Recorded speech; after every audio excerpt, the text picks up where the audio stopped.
I'm here with Konstantinos Fatsis, who is running for mayor of the Village of Highland Falls. Good afternoon. Good afternoon, ma'am. How are you today? I'm well today. Could you start by just giving us a little bit of who you are and why you're running for mayor? All right, so my name's Konstantinos Fatsis. Some of you may know I was a former town judge here. I'm a local attorney, lifelong resident. I have a wife and 3 children here, ranging from 14 years old to 3 years old. And I've been involved in town government and town politics for a while, but essentially an outsider for the last 5-6 years. And what I'm looking to do is to bring Highland Falls into a new era, the post-COVID era, and to get a little bit of a handle on where we're going with our issues, the issues that we're facing in our local town nowadays. Which takes us directly to my very first question about those issues we're facing. COVID and economic issues related to COVID but not related to COVID. What would you say are the top issues that we're facing? And Well, how would what would you do to address them? Well, I think the top issues that we're facing in our community now, one has to be infrastructure. We have a very aging and decrepit infrastructure that we've managed to spend the last 25, 30 years, or maybe even a little bit more, on a patchwork system of repairing. We haven't actually gotten efficiently and effectively putting together a system that would replace our infrastructure. When I say infrastructure, essentially the water lines and the sewer lines over a period of time systematically. For example, we've just seen some of the roads being repaved, but the water lines and the sewer lines weren't repaved, which is just, to me, an absolute waste of taxpayers' dollars. And I understand that some of this was put together with funding, and some of it was grants, and some of it's taxpayers' dollars in conjunction with what Central Hudson was doing in terms of some of the replacing of the gas lines. This is a problem that's not brand new. When I was with the fire department, we would get called out continuously for gas leaks. We knew this was coming. Money never gets put aside in contingency budgets to understand and implement. We're going to spend this much money, maybe do one street and replace water lines and sewer lines along with the gas lines, and then repave. And we're good for the next 25, 30 years until the road has to be repaved. So that's one issue that we have to deal with, is our infrastructure. Another issue that we have to deal with, and this is something that we're going to have to deal with forever, is just our tax base. You know, unfortunately, we're impacted by impact aid and our reliance on impact aid for school, for example. About 93% of our land is not taxable between state lands and federal lands. And we have to live within those means. We're in a situation where we may want this and that service and whatever else have you, but we don't have the opportunity and the ability to pay for those services. Every year, the goal should not be to stay within the 2% tax cap. It should be not to have a tax increase. And unfortunately, those types of decisions will take tough decisions, strong decisions. Not a lot of people are going to be happy with certain things, but we have to learn to live within our budget. We have to learn to live within our means. And going into a third segue, into another third issue, is doing what we can do to allow our citizens to stay here and enticing our youth to want to stay here, to not leave. I graduated from James I. O'Neill in 1989. I was 16 years old, and I can tell you I have maybe 5 to 6 friends of mine that I went to school with that still live within our village. That's not acceptable. That's not a good thing. And then I see every day our seniors are forced to sell their homes. They're forced to move.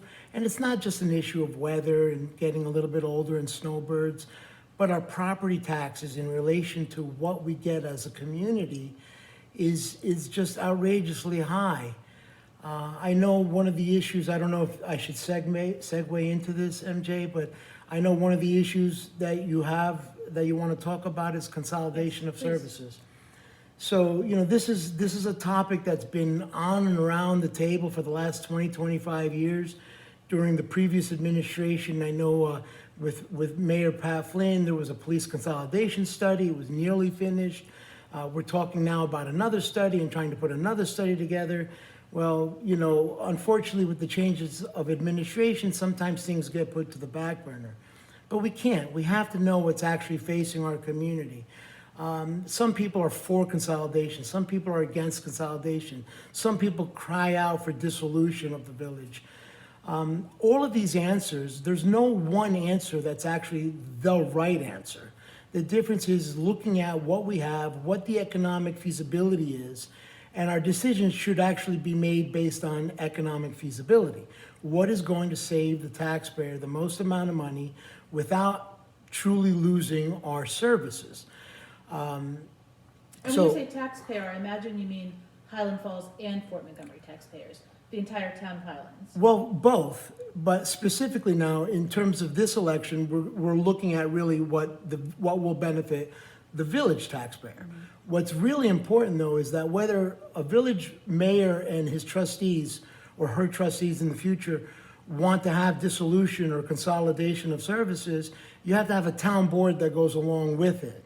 And what's important there is to remember that the town board represents both the village residents and the town resident. For too many years, there's been this idea that the town board really only represents the hamlet outside of Highland Falls.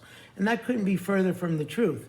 And there are some people on the town board that understand that and get that. And they understand that there's a line A and a line B. And one represents the town outside of the village, and one represents what the village pays. So the two main areas of consolidation relate to policing and relate to the DPW. There's really not much more that we can consolidate in terms of services. Because many of them are already consolidated. Courts, recreation. The courts, building. recreation, so forth and so on.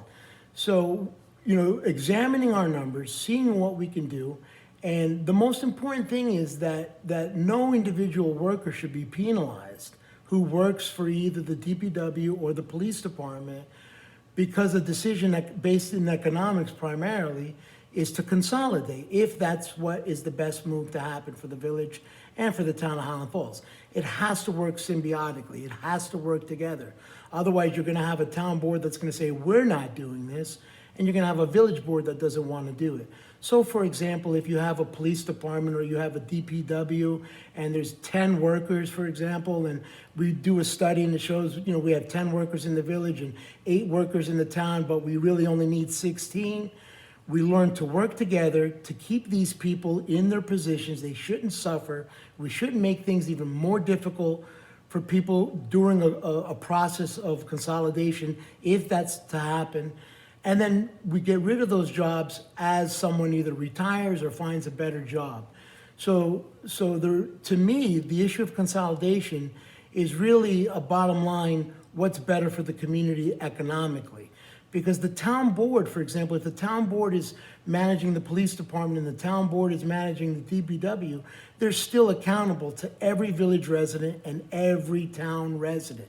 And that's the most important thing. People are under the assumption that if we don't have a village mayor in charge of the police department or a village mayor in charge of the DPW, that someone's going to forget Highland Falls. And it doesn't work that way, because Village of Highland Falls residents also vote in the town board and the town supervisor, and it's important to keep that in mind. If you were to consolidate and were to find some savings, what could you do with that money? Well, what I would look to do with any type of savings is to prevent the unnecessary use of monies that are going to cost more money down the line. We know, for example, that we have a certain amount of money that we can play with. That's it. That's all we have. Like anyone who's running their own home has a certain amount of money to live within their means. We can't keep going to the credit card. We can't keep going to the bonding. We know, for example, that we have police departments that are going to need new vehicles on average every 3 years. We have to put money aside in each one of those accounts to not have to bond. There was years that in our village, we would bond for police departments. We would bond for computers. That's absolutely uncalled for and completely out of line with prudent management. Now, some people in our community remember when the state audit took place from the controller's office with the town board and also with the village, and many inadequacies were found. And some of these were corrected and some of them haven't been corrected. So it's important not to say we're going to save 300,000 or 400,000 and we're going to spend these monies over here. We have to look to see where we can keep our tax base, shore up our reserves, and then if we do have monies left over, we need to pour money back into our two most important assets in this community, our seniors and our youth. I have a mother who's a senior citizen. I have 3 young children. We have to be able to provide them a reason to want to stay in Highland Falls. But it has to be done within our pocketbook. It has to be done within how much money we have, and not to just be bonding and raise taxes. That's not the answer. It's never the answer. If you are elected as mayor, you are running alone, you're not running with a ticket, so you would come into a board with 4 people you haven't worked with or don't have affiliation with. Do you anticipate that as a problem, or how do you envision your term starting? It's funny that you've actually asked me that, because a lot of people have asked me that same question. And to me, I believe that effective leadership doesn't need to come in with a slate of good old boys or good old girls to get something done.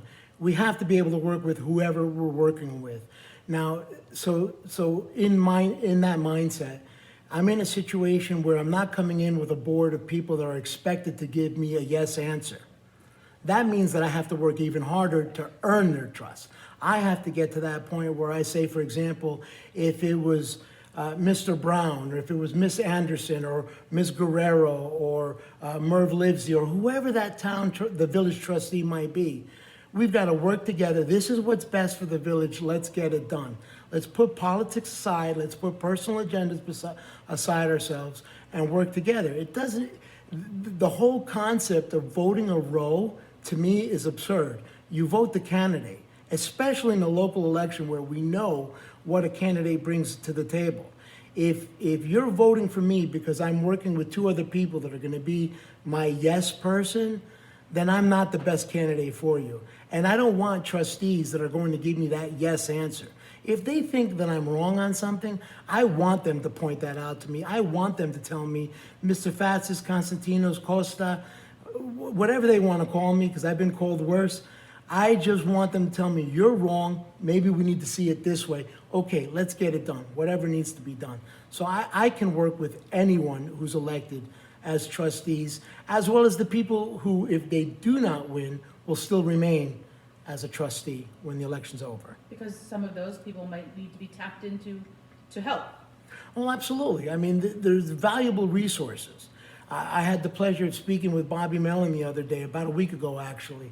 And, you know, he knows a lot of aspects about the village, not only from his time as a village trustee, but that's a resource. You know, at some point, you know, we have Brian Allward, we have Jimmy DeSalvo. You know, they've been here before. They know the story. For example, so even as trustees, they offer a service. They offer something, some bit of knowledge that can be useful. To just cut that out because I may not like someone or someone may not like me, that's childlike. And we just don't have that. It's 2021. We're dealing with COVID.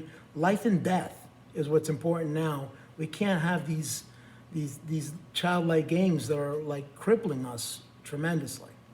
We're down to about a minute left. Tell me if people want to get in touch with you to talk about your ideas or have ideas, how can they do that?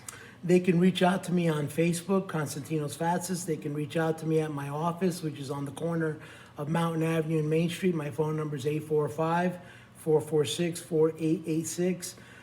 They can email me, kgfatsis@fatsislaw.com. That's a lot of ways. There's a lot of ways, and people know that I'm around, I'm accessible. You know, when hopefully I'm elected as mayor, you know, I'm going to be able to be here during the day, during the evening, and get in touch with people and deal with things as they happen, and not part-time or on an evening basis. Okay. It is a big time commitment. I was going to ask about that. It absolutely is. There's nothing part-time about being a mayor. There's nothing part-time about being a town supervisor, for example. These are really full-time positions, and they have to be dealt with the best candidate, the person who has the biggest skill set and the most tools to actually get the best results for the people. For our people. I appreciate your time. I thank you. Thank you very much. I appreciate the opportunity. Push my red button. Absolutely.